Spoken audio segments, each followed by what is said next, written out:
Il était une fois, dans les profondeurs d'une grande forêt, vivait dans un village une jeune femme nommée Aya et son père Kwadjo. Kwadjo avait fait de son mieux pour élever sa fille avec la meilleure éducation possible.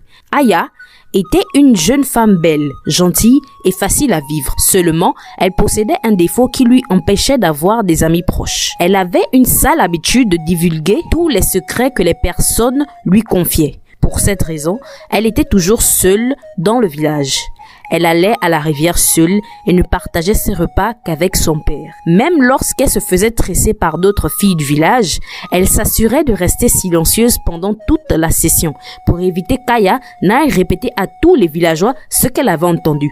Malgré tous leurs efforts, Aya trouvait toujours un moyen de connaître les secrets des autres. La plupart du temps, elle se cachait dans les buissons, derrière des cases, afin d'écouter les conversations indiscrète.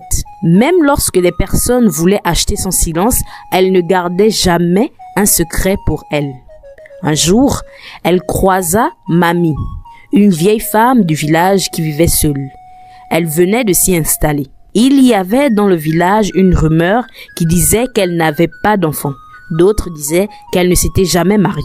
Plein de choses étaient racontées sur elle. Aya, elle, voulait savoir pourquoi personne ne lui rendait visite et pourquoi elle vivait dans une case reculée de tous les autres. Elle se disait bien qu'il y avait un secret derrière et sa mission était de le savoir. Après tout, se dit-elle, je connais déjà les secrets de toutes ces personnes-là. Pourquoi elle, on ne connaît rien sur elle? Alors, une matinée pluvieuse, elle croisa à nouveau Mami. La vieille femme transportait une grosse bassine sur la tête. Aya dit, Eka Roma, tu peux pas transporter cette lourde charge. Donne-moi, je t'accompagne jusqu'à ta case. Eka, bon ma fille, merci pour ton aide. La vieille femme répondit. Mami lui donna la bassine d'eau et elles se mirent en route pour sa case. Quand elles approchaient plusieurs mètres proches de sa case, Mami lui dit, ma fille, c'est bon ici, je peux faire le reste seule. Tu m'as déjà beaucoup aidé. Tu peux partir à la maison. Ah maman, je trouve que c'est encore loin de la case. Laisse-moi t'aider un peu plus loin. Au moins jusqu'à devant la porte. Répondit Aya. D'un regard ferme et d'une voix sèche, elle lui dit, non, laisse ma bassine ici et rentre à la maison. Tu as beaucoup fait et je te remercie. Au revoir. Elle posa ses mains sur ses hanches avec un regard attentif. Elle observait Aya qui s'en allait. Une autre fois, Aya la croisa à nouveau avec du bois pour faire le feu et elle proposa à nouveau son aide. La vieille femme accepta seulement. Comme la dernière fois, Mami lui ordonna de stopper quelques mètres avant la case. Elle ne discuta pas cette fois-ci et retourna chez elle. Des jours passèrent et les deux femmes qui, bien d'une grande différence d'âge, étaient devenues très proches. Mais Mami se méfiait toujours d'elle, surtout avec la réputation qu'elle avait dans le village. Un jour, alors qu'Aya l'attendait à la rivière, Mami ne se montra pas. Et pendant les 3 jours qui suivirent, elle ne venait pas au lieu où elle se croisait d'habitude. Prise d'inquiétude et surtout de curiosité, Aya se rendit dans la case de Mami malgré son interdiction. En entrant dans la case, une forte odeur dégageait de la pièce. Elle ne pouvait pas supporter l'odeur au point où elle devait fermer ses narines afin de pouvoir continuer sa recherche dans la case. La pièce était sombre. Elle regardait autour et vit une silhouette dans un coin de la case. Elle prit peur mais s'avança vers l'ombre et prononça le nom de sa vieille amie. « Mamie, c'est toi ou bien ?» dit Aya. « Tu fais quoi ici ?»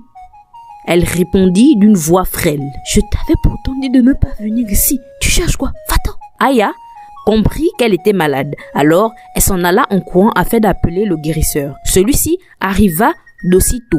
Il ne pouvait pas supporter l'odeur qu'il donna les remèdes et attendait hors de la case. Aya prit alors la responsabilité de s'occuper de Mami jusqu'à ce qu'elle guérisse. Elle remarquait chaque matin que sa natte était toujours mouillée. Quand Mami put mieux s'exprimer, elle lui expliqua qu'elle avait le problème d'uriner pendant la nuit depuis sa naissance et que même après quelques années, son mari avait dû la répudier car il ne supportait plus de vivre avec une vieille femme qui pissait au lit. Elle vivait ainsi de village en village et les habitants la chassaient partout où elle passait. Elle avait trouvé refuge dans ce village car les gens vivaient loin de sa case. Aya la regardait avec des yeux de pitié qui témoignaient sa compassion. Mami lui demanda de ne raconter à personne ce qu'elle venait de lui confier. Et Aya dit, « Cette histoire est vraiment triste. Tu es mon ami. Elle dit en jurant. Je ne vais jamais raconter cela à personne, jamais.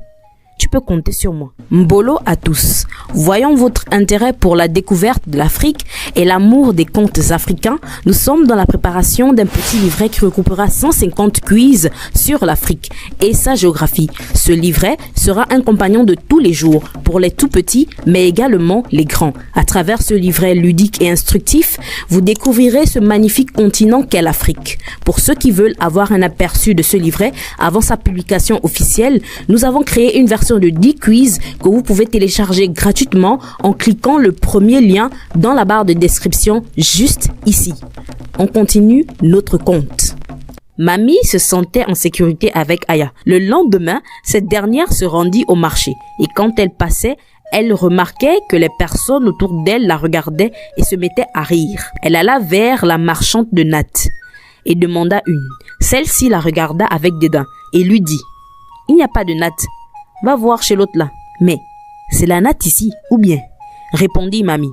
« Ah, si je te dis qu'il n'y a pas de natte, c'est qu'il n'y a pas de natte. En tout cas, celle qui peut autant absorber, il n'y a pas de natte, répondit la marchande. « Qu'est-ce que tu dis ?» cria Mamie. Et d'un coup, elles furent entourées des femmes du marché, qui lui criaient dessus. « Oh, pisseuse, mouilleuse de natte. Oh, tu n'as pas honte. Il n'y a pas de natte, toi aussi. Tu peux crier. On comprend pourquoi elle vit seule. Éloignée des autres. Mamie était couverte de honte et de colère et elle s'en alla avec difficulté chez elle. Elle avait compris qu'Aya l'avait trahie, puisqu'à chaque fois qu'elle essayait de lui parler, Aya l'ignorait ou dans plusieurs cas la fuyait. Elle décida alors de quitter le village, ne pouvant plus supporter les humiliations constantes des villageoises et des femmes du marché. Quelques saisons après cet incident, Aya avait pu se marier à un jeune homme nommé Diop. Diop était grand et d'une forte corpulence. Il était un jeune artisan d'un village lointain. Il était venu dans leur village pour une formation, mais finit par trouver l'amour en la personne d'Aya. À leur mariage, Aya alla vivre dans le village de son mari. Les premiers jours se passaient bien. Seulement, après son installation dans la maison, elle remarquait que son mari ne gardait aucun secret pour lui. Que ce soit les projets à deux, les accords qu'il passait avec d'autres marchands ou encore les secrets, même ceux de sa propre famille. Diop était de ce que l'on appelait un panier percé. Tout ce que tu y mets finit par se renverser. Aya n'en croyait pas ses yeux. Elle ne comprenait pas comment un homme pouvait parler autant. Pourtant, elle l'avait rencontré et il semblait réservé et calme. Il racontait à tous ceux qui voulaient entendre ce qui se passait même dans leur intimité. Il racontait partout qu'elle ne savait pas s'occuper d'une maison et qu'elle était une femme sale et plein d'autres choses sur elle. Aya était critiquée dans tout le village et personne ne la supportait. On la traitait de paresseuse partout où elle allait. Elle ne sortait plus de sa case, juste quand cela était nécessaire. Un jour, elle ne se sentait pas très bien et resta couchée toute la journée à la maison. Elle se sentait malade et vomissait tout le temps. Elle suspectait qu'elle était enceinte. Alors, elle le cacha à son mari de peur qu'il ne le raconte à tout le monde. Le lendemain, elle remarqua que Diop n'était pas allé à son atelier. Et elle lui dit, « Tu ne pars pas au travail à présent ?»« Non, j'ai décidé de rester avec ma femme. Toi, depuis un moment, tu ne sors pas. Tu es malade. » Elle hocha la tête pour signifier qu'elle n'était pas malade. En voulant rentrer dans la case, elle ressentit l'envie soudaine de vomir.